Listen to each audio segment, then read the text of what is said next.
কোরআনে বাধা দাও। বিবেক বলতে কি কিছুই নাই? বিবেক যদি মোটেও না থাকে, একটু ব্লাড টেস্ট করো, রক্তগুলি কোত্থেকে এসেছে। আল্লাহ হেদায়েত করুন, বলি আমিন, বলি আমিন, আরো জোরে বলেন আমিন। আর বলে আমাদের আংশিক বিজয় হয়েছে, আল্লাহ রহম করুক। তোমাদের বিজয় সত্যিই হবে। মাহফিলে আসো, চরিত্র ভালো হয়ে যাবে আলহামদুলিল্লাহ। মস্তানিও করবা না, ডান্ডাবাজিও করবা না, কোরআনের বিরুদ্ধে যাবে না, কোরআনের পক্ষেই থাকবা। কোরআনে আসো, কোরআনের মাহফিলে আসো।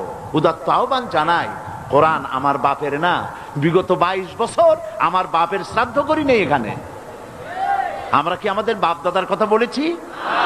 22টি বছর আমার আল্লাহর কথা বলেছি। সুবহানাল্লাহ, সুবহানাল্লাহ।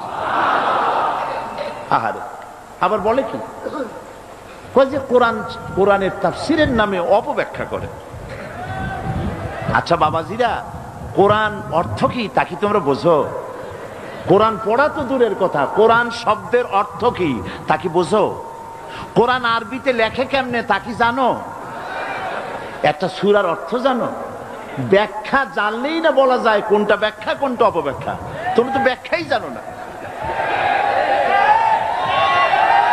আল্লাহ রহম করুক, কোন আল্লাহ রহম করুক।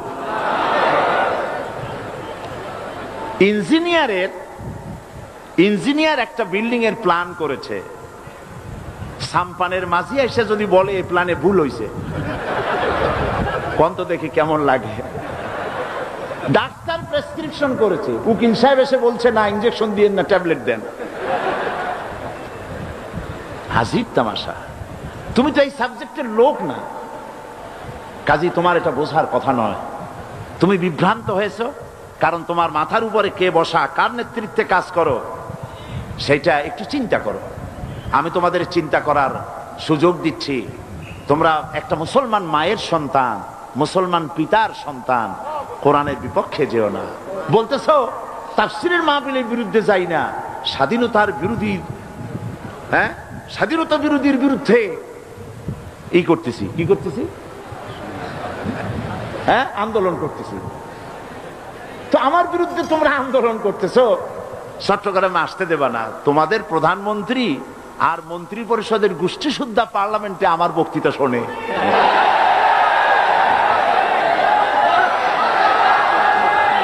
রেডিও এবং টেলিভিশনে গোটা জাতি শোনে। এইসব আপত্তি, এসব ছেলেমি কথা, এই জন্য আমি রাগ করি না। পোলাপান মানুষ তো রাগ করি না। আল্লাহ আমাদের এই পোলাপান গুলিরে রহম করুক, কোন আমিন। বাচ্চা মানুষ এরকম করে, আর বাচ্চারা যদি মা বাপের কোলে পেশাব করে, মা বাপ তো ফালাই দেয় না, আমরাও ফালাই দিব না।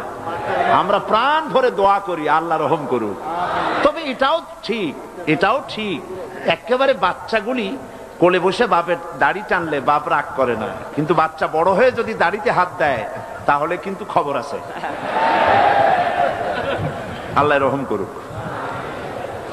বলতেছিলাম কোরআনের সাথে থাকো, ইজ্জত বাড়িয়ে যাবে। দেখো না হযরত ওমরের দিকে তাকায়া, রাদিয়াল্লাহু তাআলা আনহু। যে ওমর ছিলেন জিরো, কি ছিলেন? কত বড় একটা বড় আকারের জিরো হলে আল্লাহ নবী হত্যা করতে আসতে পারে? সেই ওমর আল্লাহর কোরআনের সংস্পর্শে যখন এলেন, ওমর আর সাধারণ ওমর রইলেন না। আল্লাহ রাব্বুল আলামিনের নবী বলেন, আমার পরে লা নাবিয়্যা বাদি ওয়ালা রাসূলা, আমার পরে আর কোন নবী রাসূল পৃথিবীতে আসবে না। আমার পরে যদি আর কোন নবী পৃথিবীতে আসতো, লাকানা ওমর, আল্লাহ পাক ওমরকে অবশ্যই নবী বানায়া দিতেন। সুবহানাল্লাহ। কোথায় ছিলেন আর কোথায় চলে গেলেন? কোথায় চলে গিয়েছেন? চিন্তা করতে পারবো হযরত ওমরের কথা? সুবহানাল্লাহ। আশারায়ে মুবাশশারাদের একজন। এবং আমি এক কিতাবে দেখেছি, আমি এর সনদ তালাশ করে এর তাহকিক করার সময় পাইনি। আমি জানি না এটার সনদ কতদূর মজবুত, তবে এটা আমি দেখেছি কিয়ামতের দিন সর্বপ্রথম আমল নামাটা হযরত ওমরের হাতে নাকি আসবে। আমি এর সনদটা দেখতে পারিনি, তবে এটা কথাটা দেখেছি।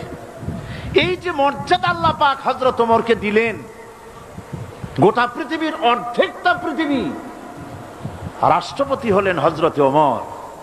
হযরত ওমর খলিফাতুল মুসলিমিন, আমিরুল মুমিনিন,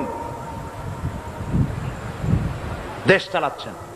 হযরত আলী রাদিয়াল্লাহু তাআলা আনহু বলছেন যে আমি হযরত ওমরের খেলাফতের আমলে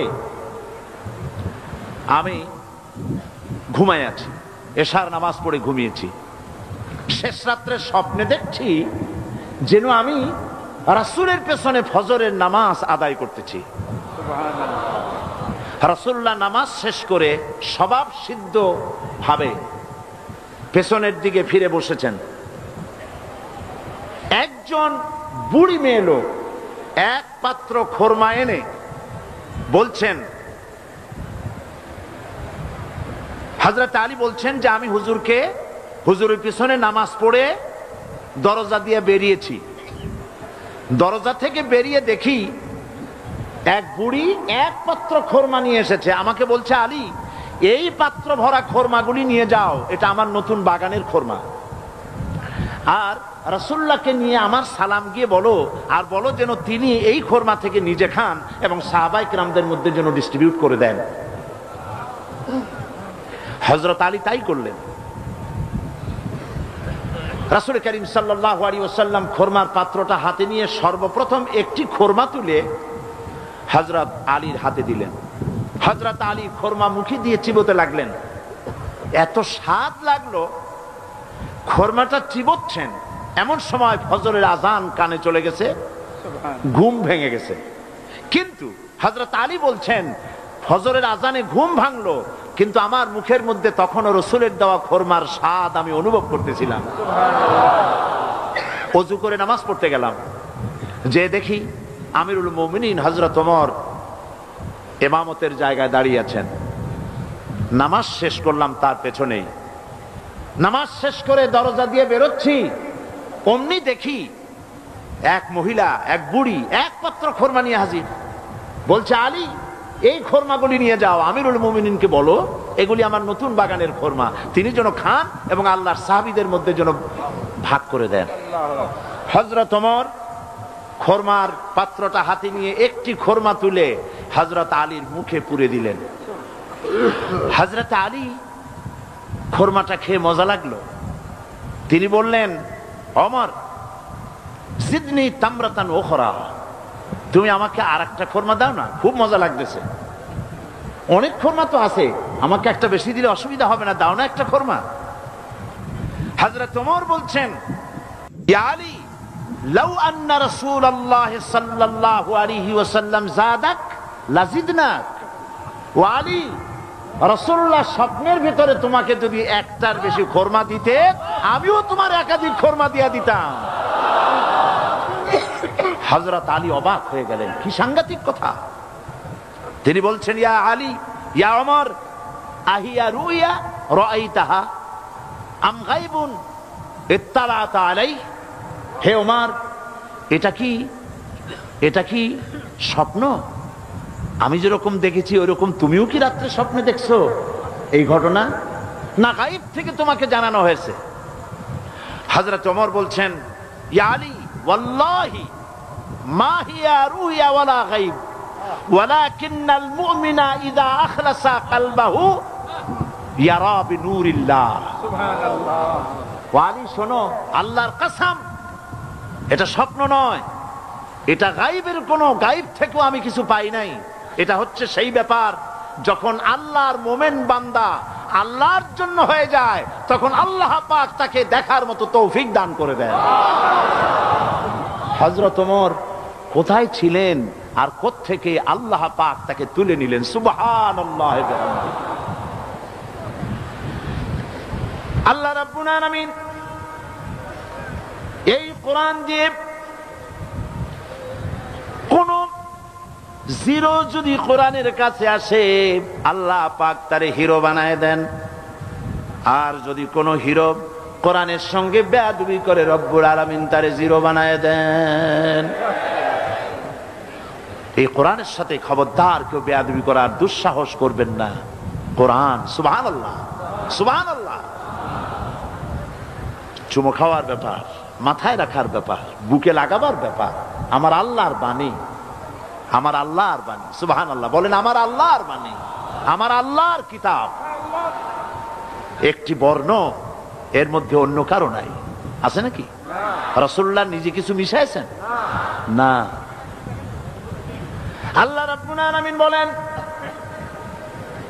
আমার নবী যদি ওয়ালাউ তাকাওয়ালা আলাইনা বা'দাল আকাওয়িল, আমার নবী যদি নিজের থেকে কোনো কথা বানাইয়া কোরআনের ভিতরে ঢুকায় দিতেন, আমি আল্লাহ রাব্বুল আলামিন তার ডান হাতটারে চেপে ধরতাম আর তার কণ্ঠ নালীকে আমি আল্লাহ পাক কেটে ফেলে দিতাম।